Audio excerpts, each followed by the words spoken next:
बहुत समय पहले की बात है। एक नगर में एक धनी सेठ रहता था जो बहुत दयालु था। इतना बड़ा व्यापार और बहुत सारा धन होने के बावजूद वह एक भोला और दान करने वाला इंसान था। वह हर किसी की मदद करता था। उसके मन में लोगों के प्रति प्यार और दया की भावना ये थी, वह किसी का भी दुख नहीं देख पाता था। उसके इतने दयालु और भोलेपन की वजह से उसके आसपास के लोग उसकी इसी बात को उसकी कमजोरी समझकर उसका फायदा उठाते थे। कुछ लोग उस सेठ के सामने झूठ मूठ का रोना रोकर उससे पैसे उधार ले जाते थे। सेठ अमीर तो था ही और ऊपर से दयालु भी। जब वह सेठ उन लोगों की दुखी हालत देखता और उनकी परेशानियां सुनता तो उसका मन भर आता, और जब वह लोग उससे कहते हैं कि मुझे थोड़ा धन उधार चाहिए या तुम मेरी मदद करोगे, मैं तुम्हारा यह एहसान कभी नहीं भूलूंगा, तो वह मना नहीं कर पाता। वह सोचकर धन दे देता कि अभी इसका बुरा वक्त चल रहा है, इसको मेरी मदद की जरूरत है, बाद में यह पैसे लौटा देगा। धीरे धीरे वक्त गुजरता गया। लोग उस सेठ के आगे बिना बात का रोना रोते और उसका धन ले जाते और कभी वापस नहीं करते। सेठ भी कभी धन वापस नहीं मांगता था। उसको लगता था कि जब इसका बुरा वक्त गुजर जाएगा तो धन वापस कर देगा। लेकिन कहते हैं ना कि हर सुबह के बाद रात होती है, हर सुख के बाद दुख आता है और दुख के बाद सुख आता है।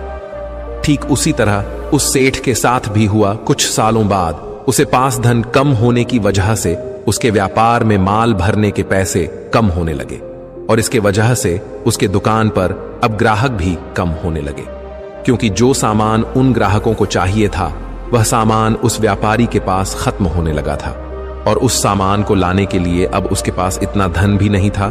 धीरे धीरे सेठ का धन समाप्त हो गया। एक समय था जब वह सेठ अपने नगर के अमीर लोगों में आता था, पर आज उसके पास पैसे नहीं थे। ऊपर से ढेर सारा कर्ज उसे बाजार से लेना पड़ा। उसे समझ नहीं आ रहा था कि वह क्या करे। उसने महात्मा बुद्ध के बड़े चर्चे सुन रखे थे। उसे यह पता था कि उसके बहुत मित्रों ने उनके पास जाकर अपने जीवन के लिए सही मार्गदर्शन लिए है और वह जो ज्ञान देते हैं वह काफी जिंदगियां सुधार चुका है। उसने निश्चय किया कि अब तथागत गौतम बुद्ध ही उनकी समस्या का हल बताएंगे। यही सोचकर वह अगले दिन गौतम बुद्ध से मिलने निकल पड़ता है। वहां जाकर बुद्ध को प्रणाम करते हैं। फिर सेठ गौतम बुद्ध से कहता है, मुझे मेरी समस्या का निवारण चाहिए। बुद्ध कहते हैं, पूछो, क्या पूछना है। फिर वह उन्हें सारी बातें बताता है कि कैसे वह लोगों की मदद करके अमीर से गरीब हो गया, कैसे उसने बस लोगों की बुरी हालत देखकर अपने व्यापार के पैसे उन्हें मदद करने के लिए दे दिए और आज वह खुद जरूरतमंद हो गया है। गौतम बुद्ध उसकी सारी बातें ध्यान से सुनते हैं और कहते हैं कि तुम बहुत ही ज्यादा सीधे और दयालु हो। जरूरत से ज्यादा सीधा होना भी हमारे लिए मुसीबत पैदा कर सकता है। आगे बुद्ध कहते हैं, तुम लोगों की मदद इसलिए करते थे ताकि वो मुसीबत से बाहर निकल सके, लेकिन लोगों ने इसका फायदा उठाया और तुम्हें ठगने का काम करते रहे बाएं। उस सेठ ने कहा, आप बिल्कुल सही कह रहे हैं बुद्ध। मेरे दुखों का कारण मेरा ज्यादा सीधा होना, सरल होना और दयावान होना ही लग रहा है, लेकिन मैं अब क्या करूं? मुझे रास्ता बताइए। क्या मैं बुरा बन जाऊं, दया निकालकर फेंक दूं, निर्दयी हो जाऊं? क्या अच्छाई करने की कोई कीमत नहीं? इस दुनिया में क्या मदद करने से या किसी का भला करने से बस यही परिणाम मिलता है? बुद्ध कहते हैं, नहीं, तुम्हें यह सब नहीं करना है। कई बार तुमने देखा होगा कि जो व्यक्ति ज्यादा अच्छा होता है उसे उतना ही ज्यादा दुख मिलता है। इसका सीधा कारण है कि वह अपने अधिकारों को सामने वाले की इच्छाओं से कम दर्जा देता है और फिर उसे जब भी आपसी अनबन होती है तो उसे अधिक तकलीफ होती है। लेकिन उसी के विपरीत हमें हमेशा यह भी नहीं सोचना चाहिए कि हमारा अच्छा ई और भला करना बेकार है या यह बस हमारी कमजोरी है। हमें अच्छा इसे हाथ कभी नहीं छोड़ना चाहिए। हमें बस यह सीखना है कि कभी कभी हमें भी अपनी बात रखने का अधिकार है और हमें अपने अधिकारों की रक्षा करनी चाहिए। इसलिए हमें अच्छे इंसान बने रहने के साथ साथ अपने अधिकारों की रक्षा करना भी सीखना होगा। अगर हमें गलत तरीके से नुकसान हो रहा है, कोई हमारा गलत फायदा उठा रहा है, तो हमें उसका सामना करने के लिए सही तरीके से खड़े होना जरूरी है। यही एक सच्चे और अच्छे इंसान की पहचान और शख्सियत होती है। वह आदमी कहता है, बुद्ध, मुझे थोड़ा थोड़ा समझ आ रहा है, लेकिन अभी भी मैं पूरी तरह नहीं समझा। इस पर बुद्ध कहते हैं, चलो मैं तुम्हें एक कहानी सुनाता हूं। उसके बाद तुम्हें समझ आ जाएगा कि तुम्हें क्या करना है और क्या नहीं करना है। बहुत समय पहले की बात है। एक जंगल में एक भेड़ रहती थी। उस भेड़ ने एक को जन्म दिया। वह मेमना बहुत ही सुंदर था। उसके शरीर पर बहुत ही चमकदार घने बाल थे। वह बहुत ही सुंदर लगता था। भेड़ भी अपने से बहुत प्रेम करती थी और उसका बहुत अच्छे से देखभाल भी करती थी। भेड़ अपने बेटे को अच्छी अच्छी बातें सिखाती, उसे अच्छे संस्कार देती। उस भेड़ की इच्छा थी कि उसका बेटा बड़ा होकर खूब नाम रोशन करे। लेकिन भेड़ के ज्यादा लाड़ प्यार के कारण मेमना बिगड़ता जा रहा था।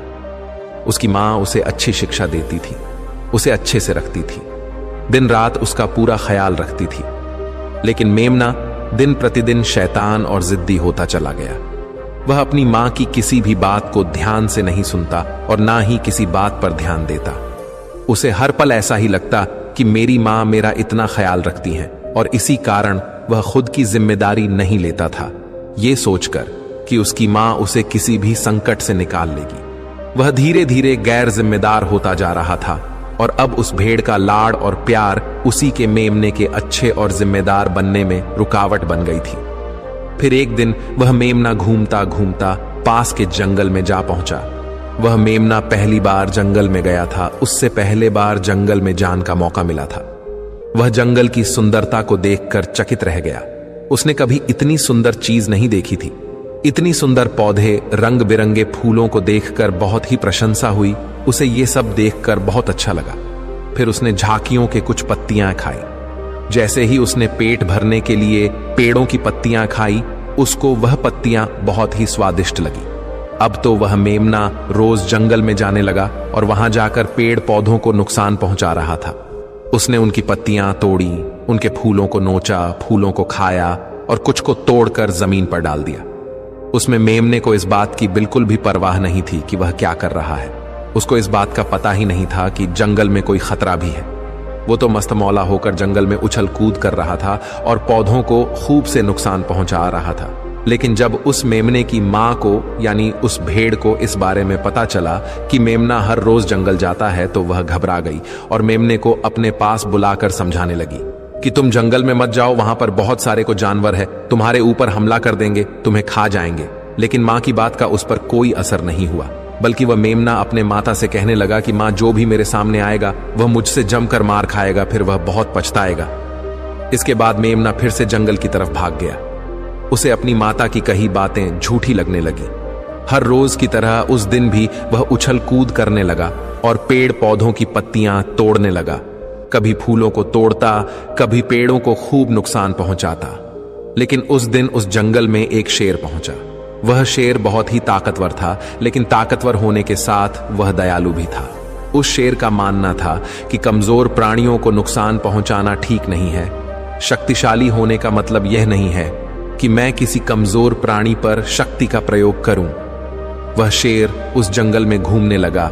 घूमते घूमते है वहां पर पहुंचा जहां पर वह नासमझ मेमना शैतानी कर रहा था। शेर ने उस मेमने को देखकर आश्चर्य में पड़ गया। शेर ने सोचा कि इस मेमने को किसी खूंखार जानवर का डर क्यों नहीं है। ये कैसे पेड़ पौधों की पत्तियां बिना काम के ही नोच रहा है। ये इनको खत्म कर रहा है और उन पत्तियों को खाकम बल्कि बिगाड़ ज्यादा रहा है।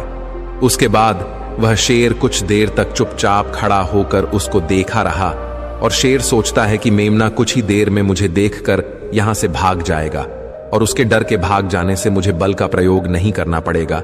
लेकिन ऐसा नहीं हुआ।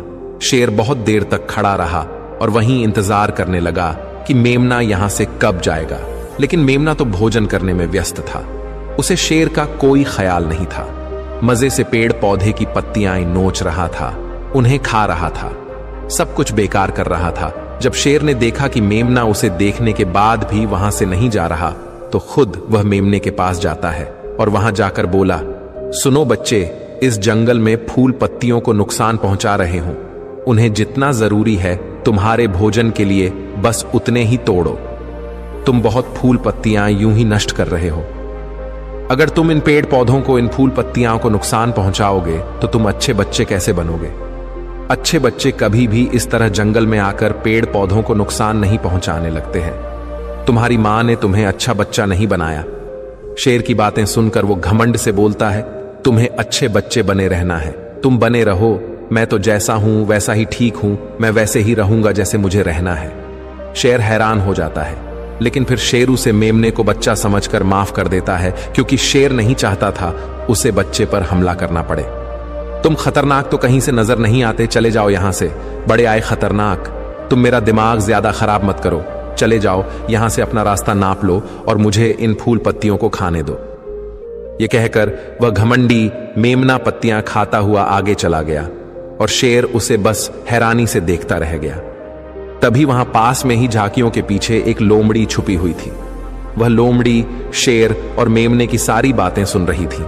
उस लोमड़ी को शेर राजा की इस तरह बेइज्जती बर्दाश्त नहीं हुई, तो वहां से झाड़ियों से निकलकर शेर के पास आ पहुंची और शेर के पास आकर बोली, क्षमा कीजिएगा महाराज, आप तो इस जंगल के महाराज हैं, इतने बलशाली हैं, आप चाहें तो इसमें को 2 मिनट में मजा चखा सकते हैं और उसे आपका अपमान करने से रोक सकते थे, फिर आपने कुछ भी क्यों नहीं किया? इस पर शेर ने कहा, मैंने उस बच्चे का भला सोचा, मुझे ऐसे ही किसी बच्चे को अपनी ताकत का शिकार नहीं बनाना था। यह सब सुनकर लोमड़ी बोली, महाराज, लेकिन आपके इतने सीधेपन और दयावान होने के कारण ही उस मेमने की हिम्मत बढ़ ही गई है। वह आपके सीधेपन का गलत फायदा उठा रहा है और जंगल में इधर उधर घूम रहा है और पेड़ पौधों को नुकसान पहुंचा रहा है। मुझे पता है कि कमजोर प्राणी पर हमला नहीं करना चाहिए, यह बहुत बुरी बात है, और यह भी दया करना एक अच्छा गुण है, लेकिन शासन में कभी कभी भय दिखाना भी जरूरी है। आपकी यह बात सही है कि प्रजा के साथ दयालुता का व्यवहार करना चाहिए, लेकिन इसके साथ साथ यह भी जरूरी है कि उनके मन में राजा के प्रति डर भी हो, ताकि वह इस तरह के अपराध ना करे, कोई मर्यादा ना तोड़े। लोमड़ी की बात सुनकर जंगल का राजा शेर लोमड़ी से कहता है, क्या ऐसा हो सकता है कि मेमने को भय दिखाकर हम उसे काबू में कर सके, जिससे कि उसमें सुधार आए और उस मेमने को किसी तरह का नुकसान भी ना पहुंचे, जिससे कि वह जंगल के पेड़ पौधों को कोई नुकसान ना पहुंचाए? फिर शेर कहता है, लोमड़ी, क्या तुम ऐसा कर सकती हो? शेर के बात सुनकर लोमड़ी कहती है, जी हां महाराज, बिल्कुल मैं ऐसा कर सकती हूं कि वह डर भी जाए, सुधर भी जाए और उसे कोई नुकसान भी ना हो।